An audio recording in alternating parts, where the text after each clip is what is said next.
think we're ready. Let me pull this closer so I don't have to yell at you. I think I'm pointing the right direction. I had some questions on the last video about, well, about a lot of things, really. Good questions. It's for Scott. I wrote your name down so I wouldn't forget. I don't know if I know all the answers, Scott. That'll suffice. I know a lot, and I'll try to explain the best I can. You want to know about my first house.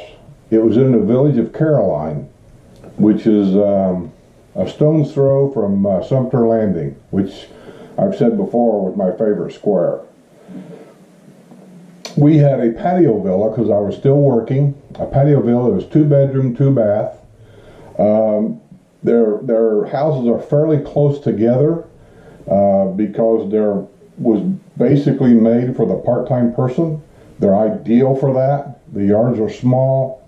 It only cost me something like, and I really don't remember the exact price because I didn't have a company take care of my yard. I called a private individual that mowed yards and things like that on the weekends for extra money. And he worked for me. I had that house for 3 years. And he took care of my place for 3 years. He charged me I think it was $25 a month. And that included mowing my yard, trimming my bushes, sweeping the porch and everything off whenever debris got on it in some way, and edging everything. And edging, I'm talking about that metal piece, you know, the edges down the driveway, the concrete area. So Orlando was my yard guy for 3 years. And I still worked for UPS at that time. I came down on vacations, and I rented the house out in the wintertime. And I paid cash for the house because I wanted to get out of the stock market. I was getting closer to retirement.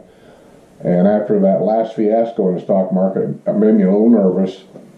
And so when the stock market came back and I recaptured my losses, well, actually there was no losses, I didn't sell anything, but when I got my money back and 10% more than what was in there, I pulled a big chunk out and I paid cash for that house because I felt like down here in property, my house was probably about as good an investment here as was anywhere else.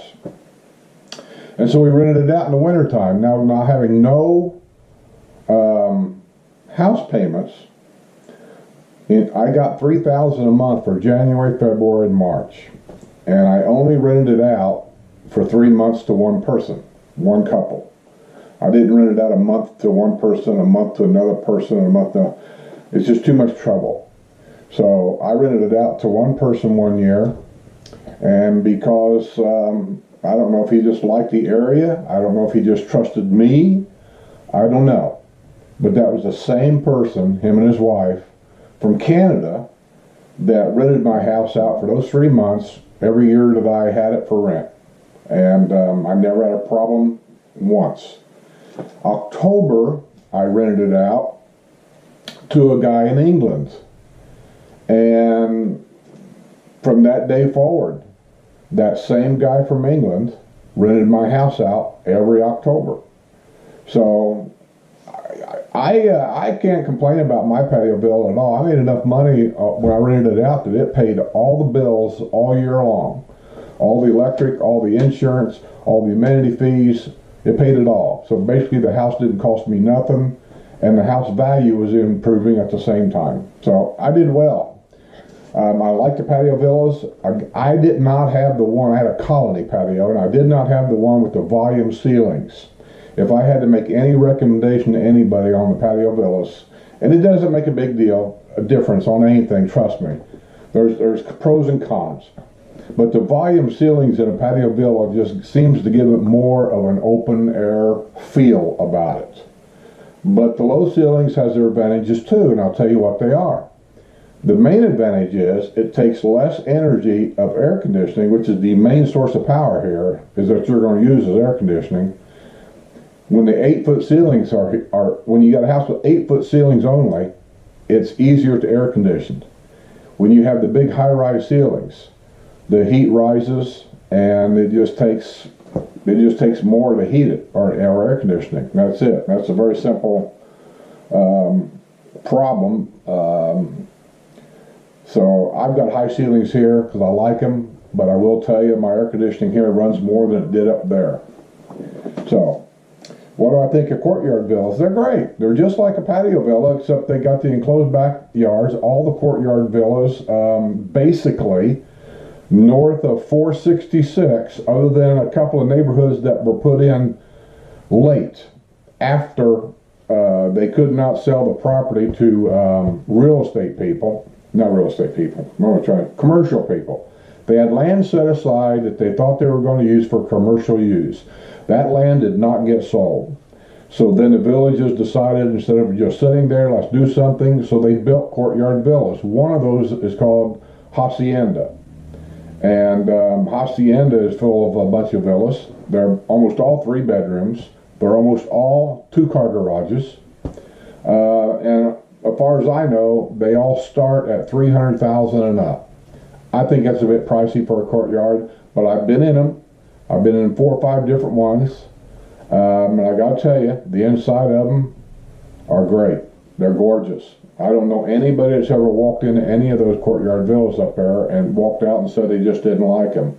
You may not like the courtyard villas in the villages that they're set in for one reason or another, but as far as the construction of them goes and how they're put together, they're just gorgeous. And if you want a courtyard villa and you want to spend $300,000 or $400,000 on one, they're great.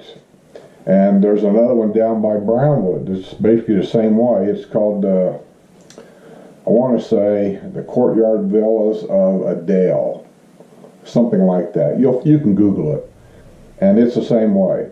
They're 3 bedrooms, 2-car garages, most of them. There might be 1 or 2 here and there with a car and a half, but most of them are 2-car.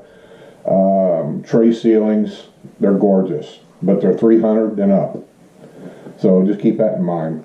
You can go down to Finney, and this is something new that they don't have anywhere up here, but you can go to Finney down there if you want a patio villa, and you want to get the biggest bang for the buck.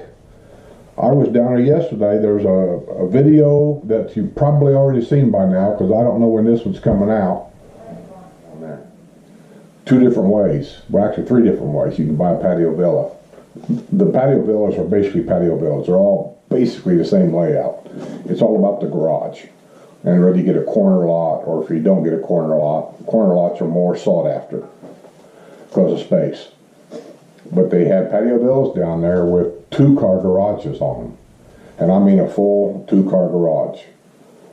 If I'd have had that where I was at, there's a good chance I would have stayed there for a while, because I can deal with a 2-car garage. I don't need, a 5,000 square foot house, but I do need a 2-car garage. And where I was at, they didn't offer it. But as the villages move further and further out, they make changes as they go along. They see maybe where there's a mistake, I won't say a mistake, where there could be a design change that would increase buyers. They make those changes. And 2-car garages on a patio villa is one of them. They're down there. There's 2 different styles of 2-car garages. One is just your typical 2-car garage in front. You just drive in. And then there's another one where the garage sits this way. There's the house. And the garage sits this way. 1-car garage right here. And then over here on this side of the house, they've added an extension to come out this way. So it doesn't go on over the neighbor. It comes out this way to your front yard, actually. And the garage door's at an angle. And so you got a 1-car garage here, and then you got a golf cart garage that goes over here. I could deal with that too. The only thing is, when you look at them, this golf cart garage over here is right in front of the lanai. So it's going to block your view as far as seeing out to the street, or watching people walk their dogs or whatever. But at the same time, if you're one of the people that like to sit on your lanai and you like privacy, and you don't really care about seeing people walking their dogs, and you really don't want people in the street to actually see that you're in your lanai having your morning coffee, that could be the garage for you. And that's a Feeney. You watch the video, and I got pictures of them, you'll see them. The courtyard villas, the further north you go, the courtyard villas are all 2-bedroom, 2-bath. They're great. There's nothing wrong with any of them. The courtyard in the back is basically is what it says that it is. It's a courtyard, and that's where your lanai's at also on them. It's back there in the back of the courtyard. Most people like the courtyards because of their pets. They can turn their pets loose back there and they can't get out and go anywhere. It could be an issue. There have been some complaints around here about somebody that has, I don't know, a couple of dogs, and they turn them loose out there all day and they bark and carry on, and they're not paying attention to them, and the neighbors are complaining about the noise, and then, you know, the legal department gets involved and sends them letters, and next thing you know, you got two neighbors kind of, you know, griping back and forth. So just keep that in mind. You don't run into that very often, I don't think, but it could happen. By the way, when it comes to pets, when you move down here, you're allowed to have 3 pets, 3 at the most. But when one of them dies, it can't be replaced. You're only allowed to have 2. That's for full-time people here. That's all you're allowed is 2. And you say, well, how are they going to enforce that? All it takes is one complaint. One of your neighbors that sees you got 3 dogs, and he knows you're not supposed to have, and maybe he was forced to get rid of one himself, and he sees you got 3. All he's got to do is make an anonymous complaint, and they'll be checking it out. So you want to keep that in mind too.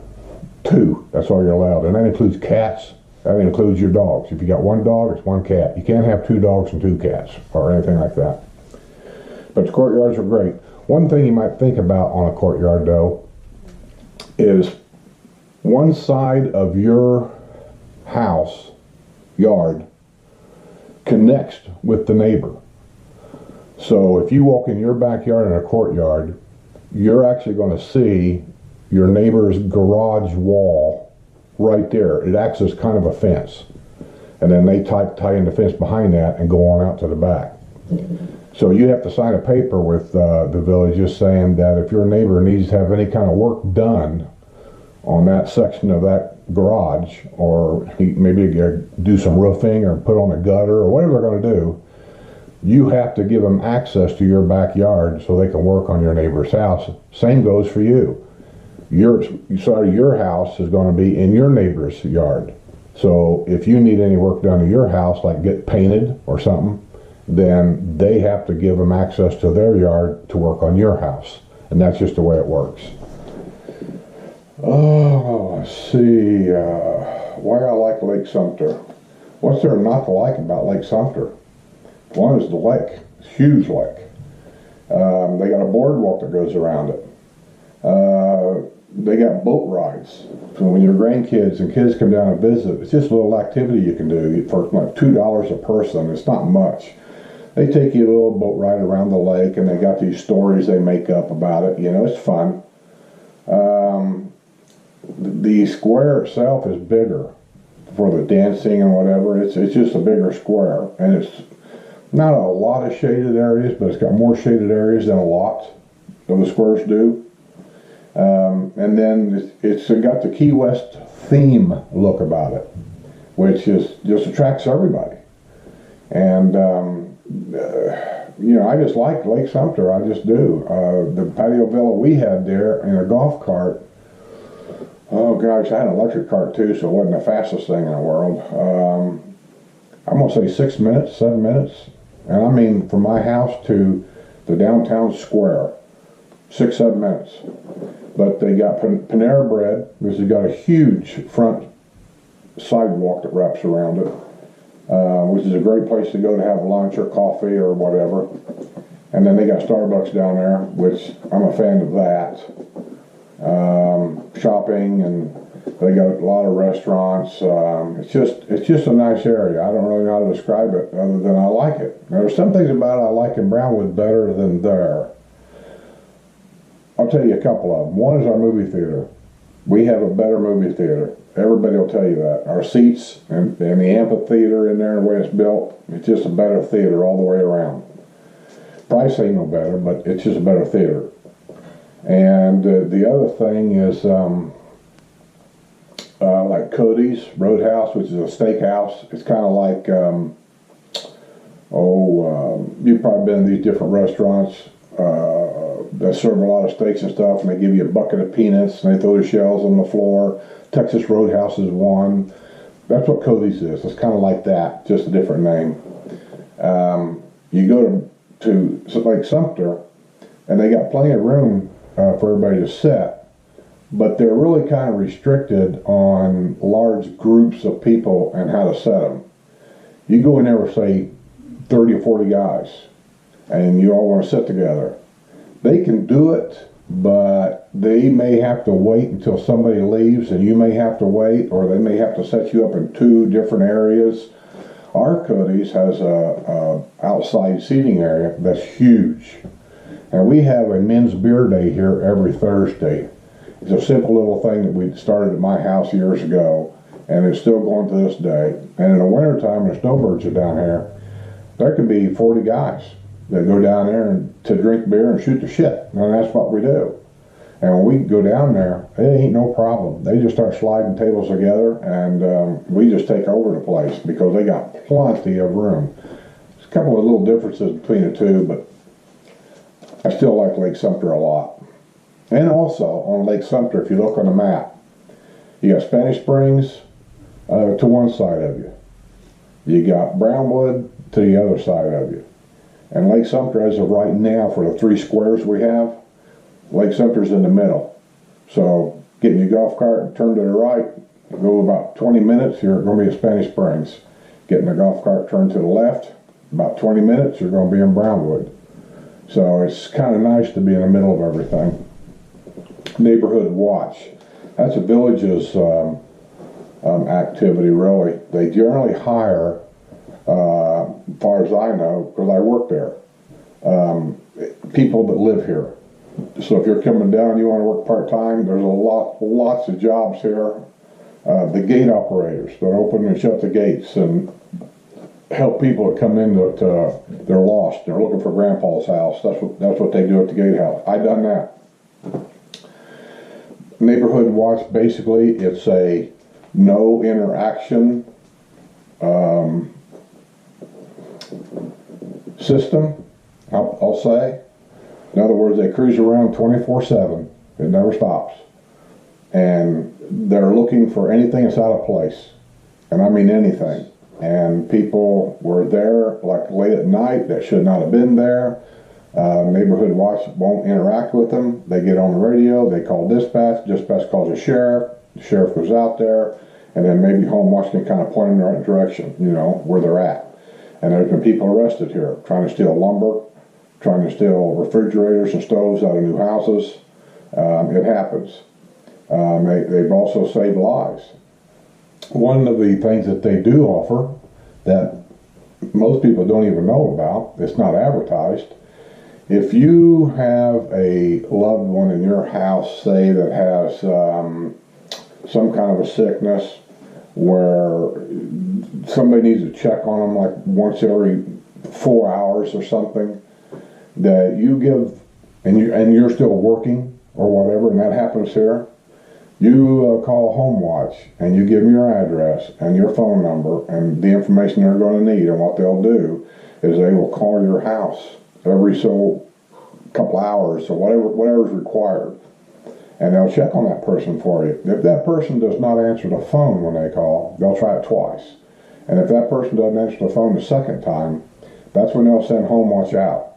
He'll actually go up to your door. He'll knock on that door several times, ringing the doorbell to get your attention. At that point, if you do not answer, then they're going to start making phone calls to you. So we're here, we can't get any reaction, or they may call the sheriff. But either way, it's just a little kind of a thing that they offer. Me personally, when I rented my house out, I hired a Home Watch company. There's many of them around here. Mine was a man and wife team, and they would meet my renters at the house. They would go over there once a month, and they would check on everything. Even when the house is empty, they'd go inside, flush the toilets, run the dishwasher once a month, all these little things to keep things from backing up and smelling. And they would also give me a report that looks like my yard's being neglected, or my yard looks like it just got mowed. if there was any newspapers or any pamphlets or whatever thrown up on the lanai, he would pick all them up and throw them away for me. And that cost me $40 a month. So I had a home watch guy of my own to take care of my house. What else do we need? Home alarm systems. Yeah, I suppose you could have it if you want. 99% of people here don't. It's pretty secure here. Neighbors watch out for neighbors all the time. Neighbors watch neighbors. You go on a vacation, your neighbor will watch your house for you for 2 weeks, and that's kind of what we do. I'm watching my neighbor's house, watering his flowers and whatever. He's been gone for 3 months now. When I leave, I go to Donnie's next door. He watches ours. They got my garage door code. I've got all their garage door codes. That's how we get in and out. Don't have to really need a key or anything. But you're the one that's got to sleep at night. And if you're comfortable with a burglar alarm system, then get it. If it's going to bother you not to have it. But I can tell you that I've never had one. I've had 2 houses here and I've never had one. I've lived in 2 different villages. I've never had one. I don't know anybody here that's ever been broken into. I don't know anybody here that's been robbed. Not to say that it couldn't happen, and not to say that it hadn't happened, but usually how a person gets robbed down here is by them trusting too many people. As far as somebody coming to your house, busting in the door, coming in and robbing the place, could it happen? Yeah, I suppose it could. Has that happened? Nobody I've ever known. And if it does happen, it'll be up in the older section. It won't be in a newer section. We get a golf cart stolen from the town squares a time or two. That's happened. A couple of them have been legit too. But mostly what it is, some guy had one too many beers. He went out to get in his golf cart, and he's got in a golf cart that looked like his, and he goes home. So now the golf cart's reported stolen. It's really not. It is, but it ain't. You get what I'm saying. Feeney hot water, instant hot water, I don't know. Never heard of it. If there is a system down there that they're putting in the newer houses, I've never heard of that one. And I read about the new houses practically every day. And I know people that live down there. And I can only tell you nobody's ever said nothing like that to me. If there is, you know something I don't know. But easiest way to find out is call the village's realty company. Talk to anybody, that a real estate person down there, any of them. It doesn't make no difference who you talk to. And just simply ask them straight out. This is what you heard, and you're just wanting to know if it's true. They'll tell you. They have no reason to lie to you. These real estate people here are unlike the ones you probably did business with in the past. The houses here are in such huge demand. There is no hard sell. You walk in a house, they'll give you a paper with all the information on about that house. Got any questions, just come and ask me. Other than that, have a nice day. And they won't bother you. I go to old houses all the time. You walk in, you look, you walk out, nobody cares. Softball. Yeah, you have to work your way up on that one. I know a guy that's in that. Now, keep in mind, I want to say this again, keep in mind, these rules change yearly. As the games get bigger and bigger and bigger, they change rules to adapt to the popularity of a specific game. Softball is very popular here. I think I read somewhere we got somewhere upwards of like 65 teams. That's a lot. We got great softball fields, especially the new one they just built down here a road from me. It looks like a pro ball field. There's 4 of them, and they're very nice. But I think you start in at the entry level. You play at that season play at that level for 1 season, and then they reevaluate you. They reevaluate all the players at the end of the season. And by the next season, you'll either move up in rank or you'll stay the same. And in some situations, some of the players that's in the higher category of softball, the higher, more demanding softball, the more professional type player, I'll say, it's possible with their aging, things happen that they'll reevaluate them and maybe move them down. Because the name of the game is not to get hurt. We're just here to have fun. I know you guys are competitive to play these sports. And even when you've got problems, you will never admit it. You just put on a knee guard or something and you just keep on playing. Well, really, you don't want to hurt yourself down here.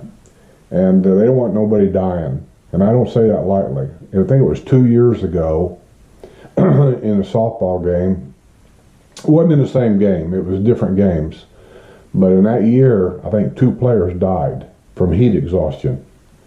And then, of course, the next year, they juggled the rules around again, and they changed them to, I think now, if it's 90 degrees or above, all games are called and practice. That's it. They're not going to let you on the fields. I agree with that. I mean, why are we wanting to play until we die? I mean, you're in retirement years. Enjoy them. So anyway, yeah, softball's cool. They got some teams. They got some players. And when they have the Florida Senior Olympics, guess where the Senior Olympics are played at? Right here in the Villages. The swimmers, the archery, the air rifle, the baseball, softball, all that kind of stuff is all done right here for Senior Olympics, and you can sign up for that too. Okay, Scott, I think I answered everything. If I left anything out, or if I forgot something, or if I said something you didn't understand, or there's something you remembered that you forgot to tell me, let me know. Need any pictures of some specific thing you'd like to see? Let me know. I'll do my best. I'll get it to you. Underneath this, I'm going to put in my email address in the comments down there. I'll put my email address in. So if you want to send me an email, I know some people are uncomfortable about putting comments in. So I'll put my email and stuff down there. And then if you want to send me something that way, that's fine too. So other than that, I'll say it's another great day in the Villages. See you on the other side.